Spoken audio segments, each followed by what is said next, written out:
आजकल पाप और पुण्य को लेके बहुत चर्चा हो रही है और ये कहा जा रहा है कि महाकुंभ में जाएंगे, प्रयागराज जाएंगे तो स्नान से पाप कटेगा कि नहीं कटेगा, पाप धुलेगा कि नहीं धुलेगा। तो इसमें परम पूज्य गुरुदेव की एक बात स्मरण आती है, जिस स्वरूप में हम लोग याद करते हैं और उनके जिस काम की चर्चा करते हैं। हरने को अज्ञान ज्ञान की ज्योति अखंड जलाई, भूपर लाने स्वर्ग योजना युग निर्माण चलाई। ज्ञान यज्ञ के लिए समर्पित जिनका जीवन सारा, उन सदगुरु श्री राम चरण में विनम्र प्रणाम। हरने को अज्ञान ज्ञान की ज्योति अखंड जलाई, यही महापुरुषों का कार्य है। और महाकुंभ जैसे आयोजनों के पीछे भी यही उद्देश्य है कि वहाँ जो संतों का समागम हो रहा है, संत इकट्ठे हो रहे हैं, वो आम जन के अज्ञान को हरने के लिए ही प्रयासरत हैं। और जहाँ तक पाप की बात है, पाप को धोने की बात है, तो जब ऐसे स्थान पर हम जाते हैं, दिव्य स्थान पर जाते हैं जहाँ इतने सारे श्रेष्ठ लोग एक साथ एकत्रित हैं, जहाँ एक साथ इतने संत हैं, ऋषि मुनि हैं, और परम पवित्र नदियों का किनारा है जिसमें हम स्नान करने जा रहे हैं, तो पिछले पुण्य जो हमसे हुए, पिछले पाप जो हमसे हुए, उनका तो जो फल है वो भुगतना ही पड़ेगा, वो तो आएगा ही आएगा। लेकिन अगर वहाँ की दिव्य भूमि पर जा कर के हमारा जीवन क्रम कुछ श्रेष्ठ हो जाता है, कुछ बदल जाता है, और अगर आगे होने वाले गलत कामों पापों से हम मुक्ति पा जाते हैं, तो पाप तो हमारे धुल ही गए।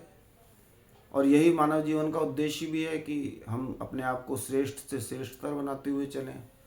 मनुष्य मनुष्यता को हासिल करता हुआ चले। और कुंभ जैसे आयोजन में, प्रयागराज में या अन्य जहाँ जहाँ भी होते हैं, वहाँ हम सब जानते हैं कि हमारे सनातन संस्कृति के जितने भी श्रेष्ठ संत हैं, जो अब हैं या नहीं हैं, जैसे देवरा बाबा या अन्य जैसे संत, वे सब भी ऐसे आयोजनों में जाते थे, वहाँ प्रवास करते थे, कल्पवास करते थे। तो निश्चित रूप से वहाँ कोई एक ऐसा चेतना का प्रवाह तो होता ही है जो हमारे जीवन पर प्रभाव डालता है, और इतना प्रबल प्रभाव डालता है जो सामान्य स्थिति में हम लोगों के लिए उपलब्ध नहीं है। तो हम अगर वहाँ जा रहे हैं और उसको लाभ को अर्जित करने का हमारे मन में भाव है, और हम पर्यटन करने नहीं जा रहे हैं, अगर हम पिकनिक करने के भाव से नहीं जा रहे हैं, तो निश्चित मान लीजिए कि हम अपने पापों को पिछले धो पाए ना धो पाए, अगलों को तो धो ही लेंगे। जो जीवन में नहीं घटेगा, जो बुरा काम नहीं होगा, वो हमारे जीवन को बदल देगा। परम पूज्य गुरुदेव भी यही चाहते थे, यही उन लोगों परम पूज्य गुरुदेव ने हमसे कहा।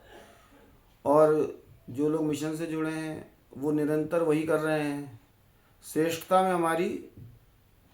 श्रद्धा बढ़ती रहे और निकृष्टता से हमारा बचाव होता रहे, हम उससे संघर्ष करते रहें और वो हमसे दूर जाती चली जाए। तो प्रयागराज कुंभ में भी जो लोग जा रहे हैं, वो वहाँ की दिव्यता को अनुभव करने का अगर प्रयास करेंगे तो वहाँ डुबकी लगाना भी सार्थक होगा। फिर वहाँ जो ऋषि मुनि हमें मिलेंगे, जो संत हमें मिलेंगे, हम उनका लाभ भी ले पाएंगे, उनके वचनों का भी लाभ ले पाएंगे और उनके आभा मंडल का भी लाभ ले पाएंगे। क्योंकि हम ये भी जानते हैं कि भाव जो है वो सर्वोच्च है। कर्म है, पूजा पाठ है, लेकिन भावना अगर उच्च स्तरीय है तो बहुत कुछ सहज ही मिल जाता है। तो वहाँ जब हम लोग जाएं तो हमारे मन में ये भाव रहना चाहिए कि हम यहाँ कुछ श्रेष्ठता हासिल करने आए हैं। हम यहाँ जो दिव्य प्रवाह बह रहा है, जिसके लिए सारे ऋषि मुनि दृश्य और अदृश्य, हिमालय से में रहने वाले और यहाँ पर जो अपने आप को कष्ट देकर तपस्या कर रहे हैं, वो जिस उत्कृष्टता को हासिल करने के लिए यहाँ एकत्रित हुए हैं, उस उत्कृष्टता का एक अंश हमको भी मिल जाए, हम भी उसको पा जाएं, तो निश्चित रूप से वहाँ जाना हमारा सार्थक हो जाएगा। और परम पूज्य गुरुदेव ने जो हमसे अपेक्षा की है कि हम जहाँ भी हैं, जैसे भी हैं, उससे और थोड़ा सा श्रेष्ठ बनते हुए चले जाएं, अपने आप को आगे बढ़ाते हुए चले जाएं, तो कुंभ जैसे स्थान पर जाना जो इतनी दिव्यता को लिए हुए है, जो इतनी उत्कृष्टता को लिए हुए है, जो इतनी श्रेष्ठता को लिए हुए है, हम सबके लिए सार्थक होगा। हम परम पूज्य गुरुदेव की भी और अपनी भी दृष्टि में और अपनी ईश्वरी चेतना की दृष्टि में भी कुछ सकारात्मक अपने जीवन को आगे बढ़ा पाएंगे, तो हम धन्य हो जाएंगे और हमारा जीवन धन्य हो जाएगा।